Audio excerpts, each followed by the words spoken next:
If we were considering a short-term mobility project for youth workers, like a seminar, a study visit, or a training course, it would have a specific program with a certain methodological flow. A training program can be built up in many different ways.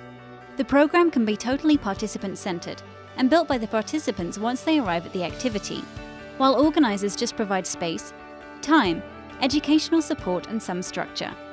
The program can also be built with all the elements defined in advance by the trainers or facilitators. In this scenario, the participants arrive to a very structured program with a pre-planned methodology based on a specific time frame and predefined methods.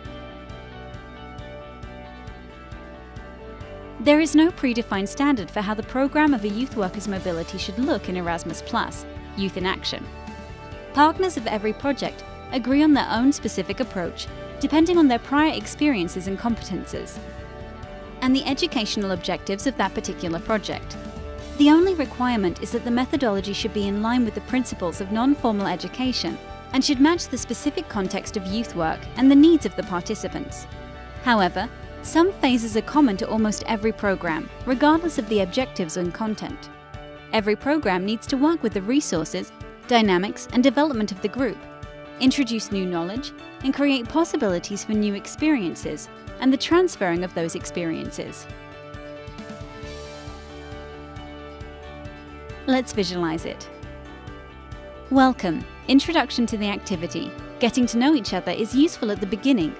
Participants are welcome to the activity and personal, technical, practical, and thematic introductions are made.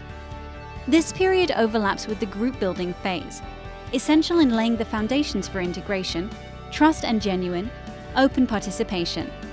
Group building is also the first step in recognizing, valuing, and working with the differences and resources present in the group. The sharing experiences phase provides opportunities for participants to discuss their backgrounds and realize the scope of the resources present in an intercultural group.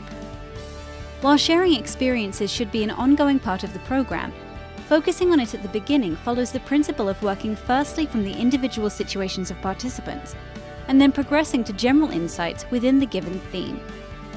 Receiving new knowledge, learning new skills, and undertaking new experiences is the essence of the training activity.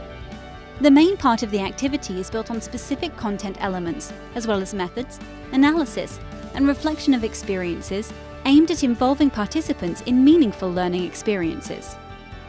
The transfer part involves connecting this particular learning experience to the realities and working context of your participants. Therefore, time for planning follow-up actions is essential, as participants can share their ideas and get encouragement from other peer learners.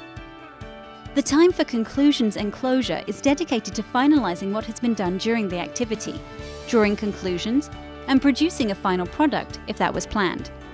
It's also a time to recall the training process and review learning outcomes and experiences. A proper evaluation is an ongoing process, with a final focus at the end of the activity. Evaluation helps organizers and trainers assess the impact of a training course. Participants, meanwhile, can focus on their learning process, progress, and learning outcomes. When an activity program is developed, it becomes clear what the participants should be prepared for. Using a mobility of youth workers is based on the contributions of participants, and those contributions are of better quality when the participants themselves are well prepared. The preparation of participants usually has several aspects. Practical preparation. Informing participants about the venue of the activity, public transport and ways to reach the venue, prices of local travel, currency used, usual weather for that time of year, standard of electricity, etc. Cultural and linguistic preparation.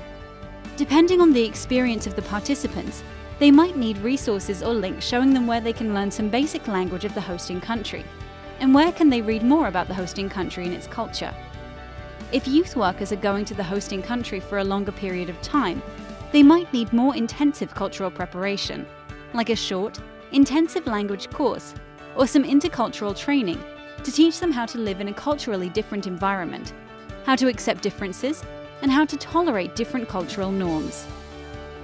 Preparation for the learning process and specific content. Participants might be asked to prepare something that is specifically related to the main themes of the mobility. They might prepare a short introduction of their working context, activities, target groups, professional dilemmas, or some key questions to be addressed during the activity.